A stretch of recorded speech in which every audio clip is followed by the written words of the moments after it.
Hey, I'm Mateo with WTI, and these are the rechargeable AA batteries by PUJIMAX. My favorite thing about them is that I can store them in its own charging case. After I'm done charging them, I can just put them in my drawer in the same charging case. This looks so much more organized than just having all of those loose batteries in the drawer. They have a USB-C charging port, so they charge super quickly, and it even has LED light indicators that let me know when a battery is fully charged or when it's still charging. It's perfect for when I go on a camping trip because the case doesn't just open on its own.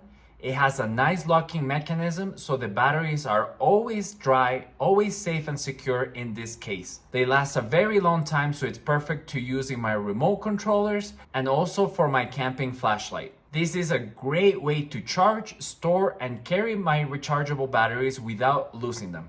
And that is my point of view.